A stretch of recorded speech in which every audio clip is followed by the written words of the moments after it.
सरकार के पूर्व कैबिनेट मिनिस्टर इमरान हुसैन हमारे साथ हैं। पूरा जो विपक्ष है वो बाहर विरोध प्रदर्शन कर रहा है। बातचीत करेंगे। इमरान साहब, कैग की रिपोर्ट अंदर पेश हो रही है और पूरा विपक्ष बाहर है। देखिए, वो लोग चाहते ही नहीं कि विपक्ष अंदर रहे, इसलिए विपक्ष बाहर है। कभी भी अगर निलंबन भी होता है तो विधानसभा परिसर में जाने की तो एंट्री होती है। इस बार इन्होंने एंट्री बंद कर दी है, जबकि अगर पार्लियामेंट में कोई सांसदों का भी निलंबन होता है तो पार्लियामेंट में वो लोग रहते हैं अंदर, एलओपी के ऑफिस में भी रहते हैं और बातचीत अपनी बात रख सकते हैं। लेकिन उन्होंने तो विधानसभा के बाहर ही बैरिकेडिंग लगा दी। तो मैं समझता हूँ बड़े दुर्भाग्यपूर्ण और आज़ाद भारत में पहली बार ही शायद ऐसा हो रहा है। आप लोग यहाँ बाहर विरोध प्रदर्शन कर रहे हैं, लेकिन अंदर बीजेपी कह रही है कि कैग में कई घपले हैं जो आम आदमी पार्टी सरकार के शासनकाल के दौरान हुए हैं। शराब को लेकर सीधे तौर पर वो आप लोगों पर अटैक कर रहे हैं। देखिए, इल्जाम तो कोई किसी पे भी लगा सकता है, मैं आप पे लगा सकता हूँ और मैं कुछ भी कह सकता हूँ, आप कुछ भी कह सकते हैं। अगर ऐसा कुछ है तो विपक्ष को भी बैठने दो ना, सुनाओ ना क्या घपला है। विपक्ष को बाहर कर दिया, अब क्या है, आपस में ही वो लोग एक दूसरे की पीठ थपथपा रहे हैं। एक आदमी कहेगा ये है, दूसरा उसकी कह देगा बहुत बढ़िया कहा आपने।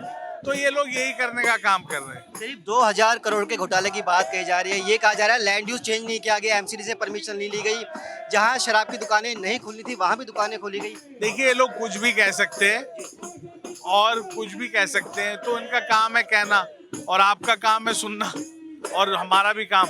लेकिन अगर उसमें कुछ ऐसा होता, अगर ऐसा कुछ अनियमितता देखिए होता, तो वो जनता है, जनता सब जानती है, आवाम सब जानती है। रिपोर्ट में अगर कुछ होता तो ये विपक्ष को अंदर बैठने देते। ऑन पेपर सब चीज टेबल कर रहे हैं, दिखा रहे हैं, आप डाटा दिखा रहे हैं, रिकॉर्ड दिखा रहे हैं। हाँ, तो दिखाना चाहिए उन्हें।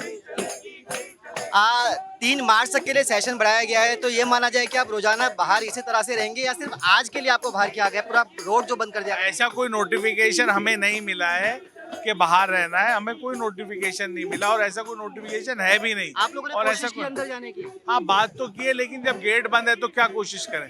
जी देखिए, बिल्कुल जो गेट हैं वो बंद कर दिए गए हैं और ऐसा पहली बार ही हुआ है जब विपक्षी विधायकों को इस तरह से सड़क पर बैठकर विरोध प्रदर्शन करना पड़ रहा है। इमरान हुसैन ने भी कहा कि अभी तक ऐसा कभी देखने को नहीं मिला कि जब दिल्ली विधानसभा के गेट बंद कर दिए गए हों और बाहर भारी संख्या में पुलिस बल और दूसरी सुरक्षा एजेंसियां तैनात कर दी गई हो। हालांकि 3 मार्च तक दिल्ली विधानसभा का सत्र चलेगा और देखना यही है कि आने वाले दिनों में आम आदमी पार्टी इस मुद्दे को किस तरह से उठाती है। हालांकि बीजेपी का साफ तौर पर कहना है कि कैग को लेकर कहीं ना कहीं छटपटाहट है आपके मन में।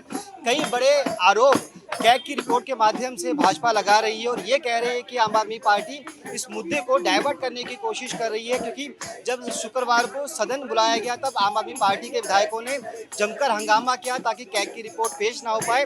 ये लोग इसके साथ साथ जो बाबा साहब की मूर्ति है उसका मुद्दा भी बना रहे हैं और जो दोनों इश्यूज ये लोग उठा रहे हैं वो पूरी तरह से मुद्दे को डाइवर्ट करने की कोशिश है। देखना यही है कि आने वाले समय में दिल्ली विधानसभा के बाहर क्या आम आदमी पार्टी के विधायक रोजाना इसी तरह से विरोध प्रदर्शन करेंगे या फिर अंदर से इनके लिए कोई अच्छी खबर आती है। अपने सहयोगी अनिल के साथ मुकेश गुप्ता, दिल्ली।